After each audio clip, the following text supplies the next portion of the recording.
Okay, so you just want me to jump into it? Yeah, go for it. You ready to tell some stories? I'm ready to tell stories. Absolutely.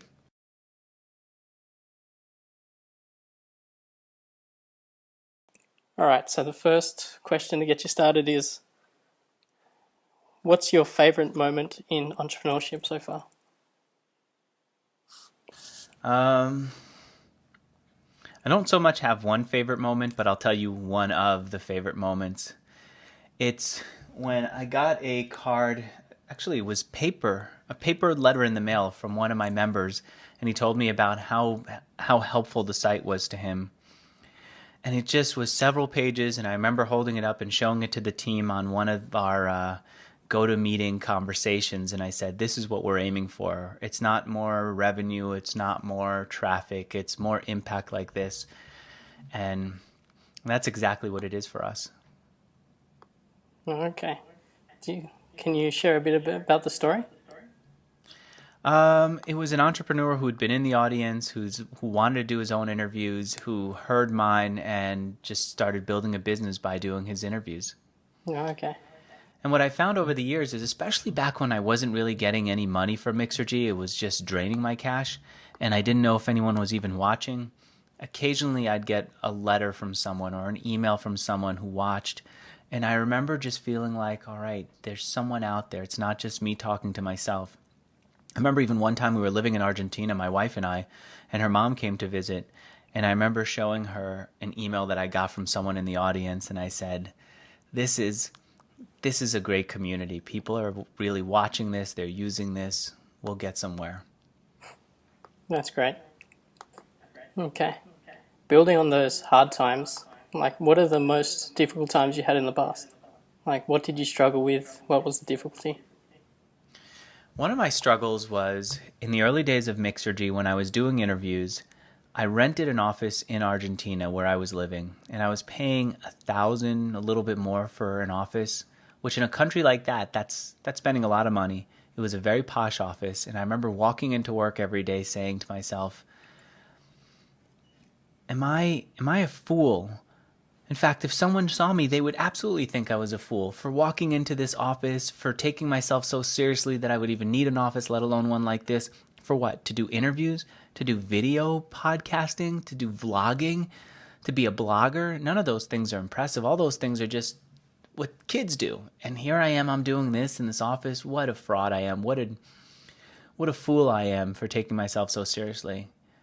But I kept showing up every day despite those voices, despite those worries, and the audience kept building and building and building, and the revenue started coming in, and people said that they liked the work so much that they were paying for it. And then I started recently doing interviews with people, and I asked them, why are you doing this interview? Why are you telling us your story so openly? And more people will say, because I used to listen to you. I listened to you when you were in Argentina. I built my business while listening to you, and that makes me proud. I talked to an entrepreneur just yesterday, maybe it was 2 days ago, the founder of Help Scout, and I asked him, why are you revealing your revenue when you never revealed it before? Why do you even want to do this interview when you can find traffic so many other places? And he said, I remember listening to you when you talked to David Cohen, the founder of Techstars, and I heard you interview him, and I got his book, and I talked to my co-founder about the book and the Mixergy interview, and I said, it's time for us to go all in. We need to go and fully focus on our business idea and raise money from this guy who I heard on Mixergy. And sure enough, he ended up applying to the New York Techstars class, and he got rejected. But then he reapplied in Boston, and he was accepted, and his business has just thrived. And that to me is the payoff from all those years of doubt and worry. That's great. I know you've been like entrepreneurial minded since really young age, shoveling driveways and stuff when it snowed. So, Yeah.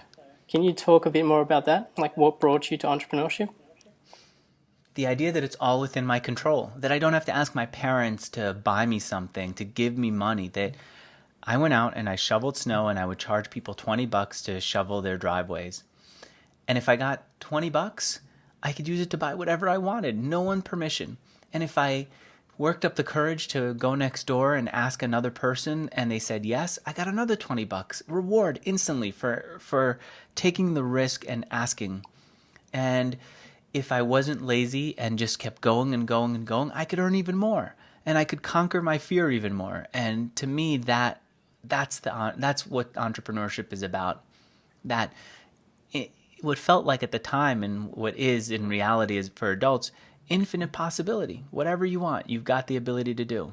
You have the ability to earn. You have the ability to create. And years later, I remember back in my last company, Bradford and Reed, we had this growing audience, and I remember coming up with ideas in the shower and then talking to the people who I worked with, and then they would just like beat it back and forth, and we would sharpen the ideas, and then within weeks this idea became a product, a website that people interacted with, that some people hated and many people loved, and it grew, and and it was real.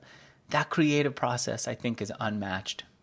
I admire artists. I can watch them work on a canvas or create something bigger than would fit on a canvas, and I feel like, boy, those guys are real artists and magicians. But I also sometimes feel like we entrepreneurs are artists that way, that we have an idea and the canvas is our world, and we could just see it out there and see people interact with it, like it becomes part of their lives, like it was never not there for them. That's awesome. Okay.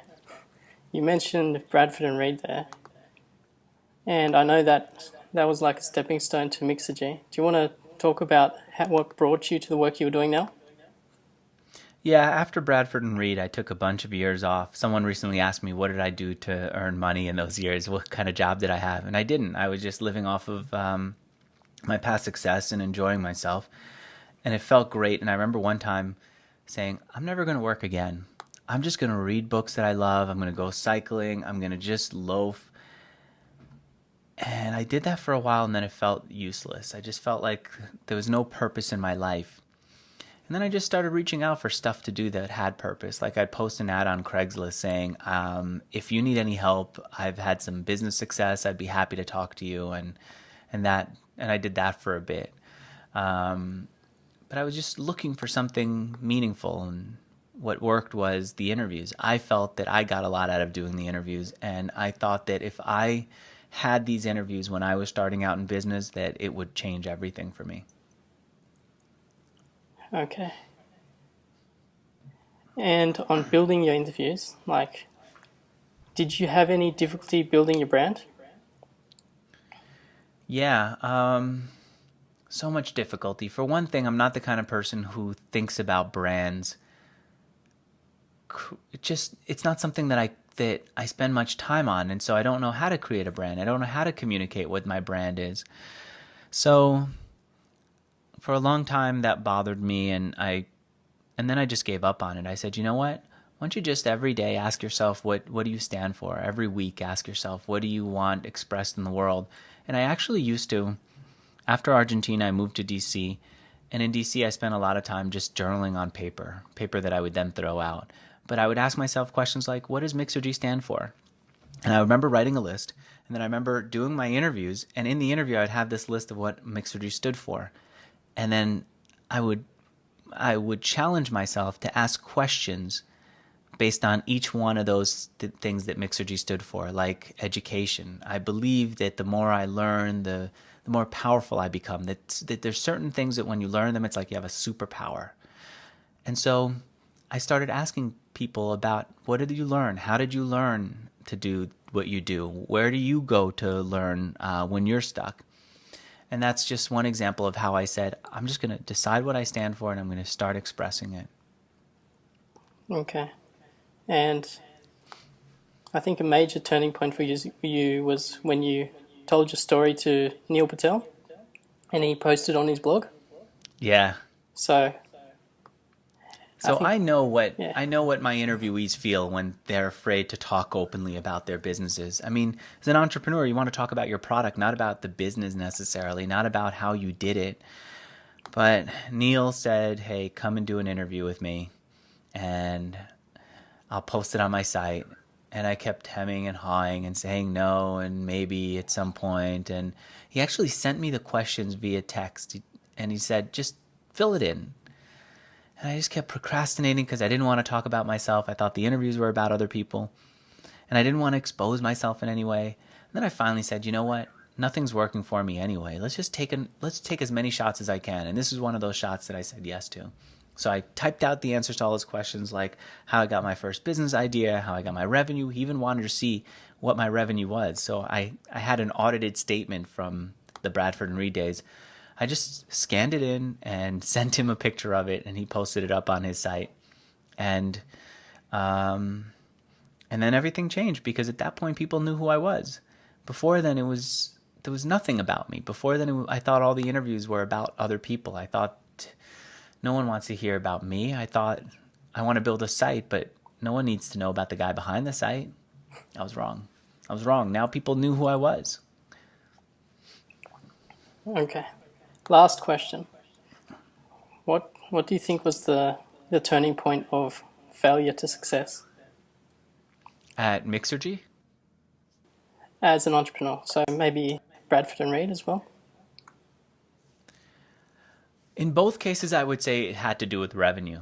At Bradford and Reed, once we figured out what our revenue would be and we got the first sponsor for it, everything just took off, because we suddenly had this model where we were paying affiliates a quarter every time they sent someone to our site who gave us their information. And I had a sponsor who paid me $1.25 every time someone checked off a box that said that they want to be subscribed to their mailing. Suddenly there was a machine. I pay a quarter, I get $1.25. All I had to do was look out in the world and say, who wants quarters? Come get them. And things took off. At Mixergy, the same thing.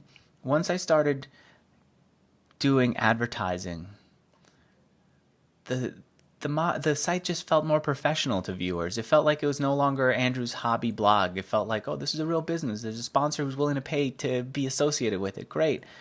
And then since I said I wasn't going to foot the bill for Mixergy out of my own pocket, it would only grow if I earned money from it. I took that money and I paid for an editor. And then the editor started editing my interviews and I didn't have to do it. And so I could focus on other things. And then I started charging for membership. And that was a huge change. Once you start charging, people tell you right away whether they like what you're doing or not. Anyone will watch any old YouTube video for free. But once you say, hey, do you want this video? Do you want to pay for this video? Then they start to really question whether the video is valuable. And people did question it. And at first they said, no, it's not valuable. But I learned why they said no, what they wanted, and I was forced to really listen to them and give that to them, and that's how I generated some revenue. And that changed everything. It allowed me to hire more people to find guests. It allowed me to hire more people to help write the post, actually. I don't write them anymore. And it just let the site grow and grow and grow. It's huge. And I say that to everyone. Like, believe me, I have a problem charging people too. We have to get past that. We have to really just say, I want to charge. I think this is worth some money. And once we do, it's okay if people tell us no, because then we learn something from it. It's okay if they tell us no, if we just work up the courage to ask the next person too, like I did when I was trying to shovel snow. Yeah, definitely. And you're still charging ridiculous. I don't think you've raised the price at all, have you? No, not yet. We probably should. I have tweets from people who say you should charge me more. We'll do it at some point. We're now upgrading the software, and I want to make sure that we upgrade properly our charging software. We're moving to Stripe, and so I want to just make that transition go smoothly, and then we'll have some ability to change the price. Okay. So I know you're chasing like $1 billion. You used to, I think you jokingly said in other interviews. Do you think that's something? I don't know if I'm chasing $1 billion right now. I was with Bradford and Reed, no question. I wanted the business to be, actually, the number I had in my head was I wanted it to be worth $400 million minimum. When I got an offer for $100 million, I said, no, that's too little. I need $400 million. This was a bootstrap company. I think I still have that letter. I'm not sure though. Here, what I want is to have impact, to have people who built $1 billion companies say, one of the reasons why I was able to build it is because Mixergy showed me how. That's the way I measure success right now. Okay. Yeah, I think that's a lot better. I think you'll be a lot happier with the feedback you're getting with Mixergy than the big dollar Maybe, sign. maybe. I mean, what I want right now is I want I want a legacy. I want people to remember me after I die for something that I've done that's meaningful. It's important that I'm not another anonymous person on this planet. I want to be someone who helps change the way things are done here. And I don't know why I have that in me, but I don't know why I cared about money beyond a certain amount once I made it. You know, why wasn't 100 million enough? Believe me, I didn't sell for 100 million. But why wasn't it enough? Why didn't I stop once Bradford and Reed earned 100,000 a year? Great salary, I could have just relaxed. I don't know. There's some inner need to do something big, to live a full life. And that means Bradford and Reed needed to earn as much money as it could. It means Mixergy needs to have as much impact as possible. Someone listening to this, at least one person reading what you've typed out or watching this video or somehow coming into contact with what I've said, needs to say, you know what, I feel that way too, and I thought I was the only one. And Andrew is showing me that it's okay to feel that way and it's helpful to feel that way. And something that he said in this interview, maybe charging more, is going to change the way that I approach business. And that is the ultimate for me here. I mean, one person now is good, and I'd eventually like it to be multiple people and then tons of people, but we'll get there. Okay. All right. Thanks for your time, Andrew. I'm going to wrap it up here, Thanks for doing this. and I'll post this in the upcoming issue. All right, let me know when it's up. It's an Okay. honor to be here.